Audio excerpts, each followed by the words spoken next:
Hi friends, मैं आकांक्षा Sharma GK with आकांक्षा में आपका स्वागत करती हूँ।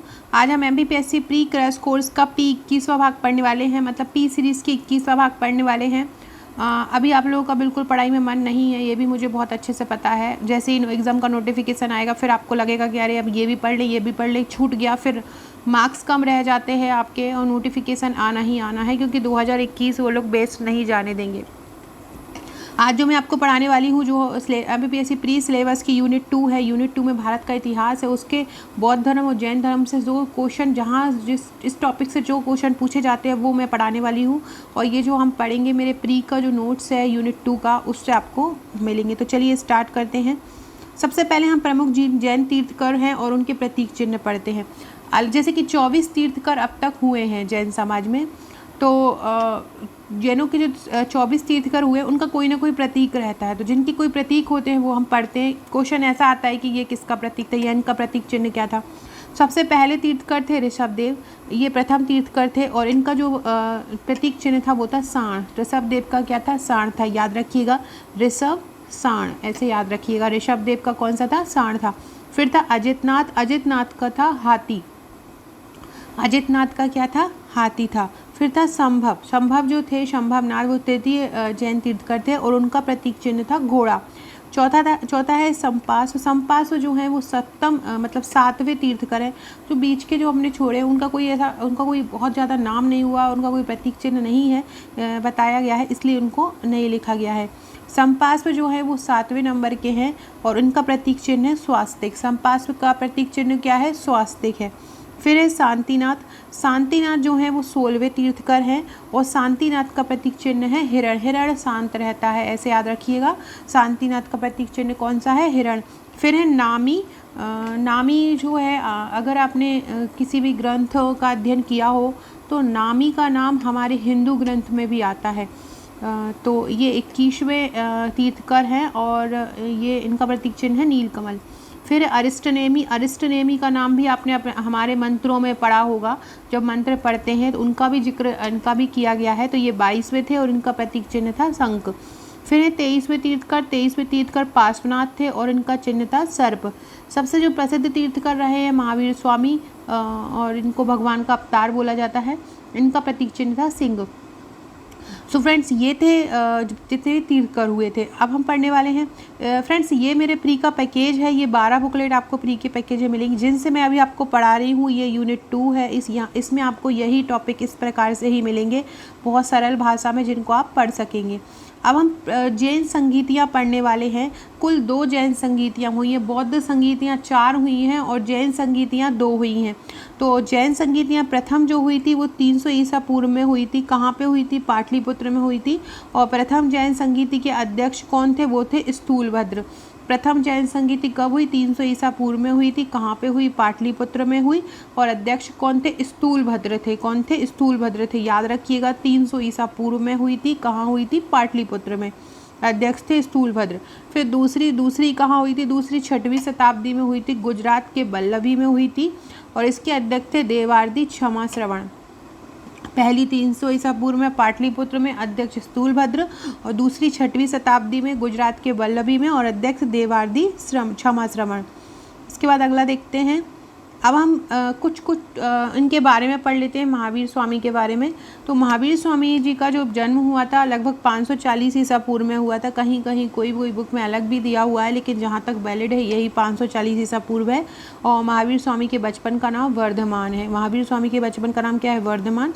महावीर स्वामी का जन्म कहाँ हुआ था? वैशाली के कुंडग्राम में हुआ था। कहाँ हुआ था? वैशाली के कुंडग्राम में।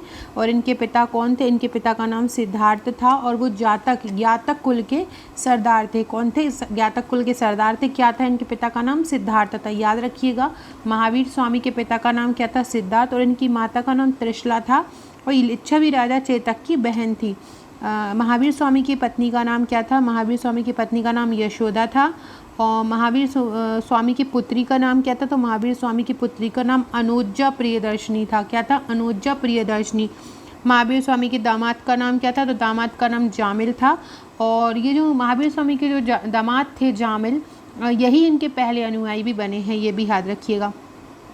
महावीर स्वामी की मृत्यु कब हुई थी? महावीर स्वामी की मृत्यु 540 ईसा पूर्व में इनका जन्म हुआ था और 468 ईसा पूर्व में इनकी मृत्यु पावापुरी में हुई थी, जो कि बिहार के राजगीर में पड़ता है। लगभग 72 वर्ष की उम्र में इनका निधन हो गया था, इनकी मृत्यु हो गई थी। तो ये हमने महावीर स्वामी के बारे में पढ़ा। अब हम बौद्ध धर्म मतलब महात्मा बुद्ध के बारे में पढ़ रहे हैं। बौद्ध धर्म महात्मा बुद्ध से ही है, तो बौद्ध धर्म पढ़ते हैं। तो बौद्ध धर्म के संस्थापक कौन थे? महात्मा बुद्ध थे। महात्मा बुद्ध के जो सिद्धार्थ था, महात्मा बुद्ध के बचपन का नाम था। अब देखिए वहाँ पे हमने ये कंफ्यूज मत होइएगा, महावीर स्वामी के पिता का नाम सिद्धार्थ था और महात्मा बुद्ध के बचपन का नाम सिद्धार्थ था। महावीर स्वामी का जन्म 540 ईसा पूर्व में हुआ था और इनका 565 ईसा पूर्व में हुआ था। महावीर स्वामी के जन्म स्थान कहाँ पे है? जहाँ कहाँ पे महावीर स्वामी का जन्म हुआ था? तो लुम्बिनी में हुआ था। लुम्बिनी नेपाल के कपिलवस्तु नगर में है।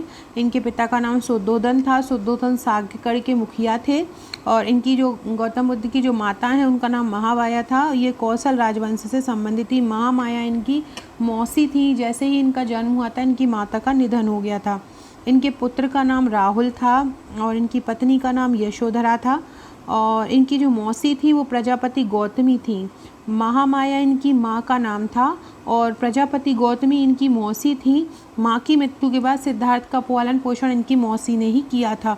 483 ईसा पूर्व में कुशीनगर में इनकी मृत्यु हुई थी 80 वर्ष में। और कुशीनगर कहाँ पे है? उत्तर प्रदेश के देवरिया में है। अब हम बुद्ध के जीवन से जुड़ी कुछ घटनाएं पढ़ते हैं। ये क्वेश्चन में आ जाता है, जैसे कि ऐसा आता है कि बौद्ध ग्रंथ में धर्म चक्र प्रवर्तन किसको कहा जाता है?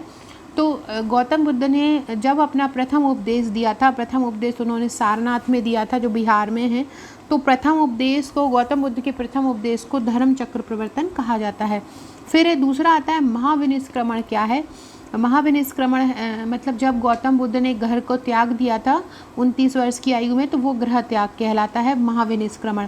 तो धर्म चक्र प्रवर्तन क्या कहलाता है? प्रथम उपदेश जो कि सारनाथ में दिया, गृह त्याग, महाविनिष्क्रमण। फिर है गौतम बुद्ध की मृत्यु। गौतम बुद्ध की मृत्यु को निर्वाण प्राप्त करना बोलते हैं और महापरिनिर्वाण कुशीनगर में इनको उत्तर प्रदेश में हुआ।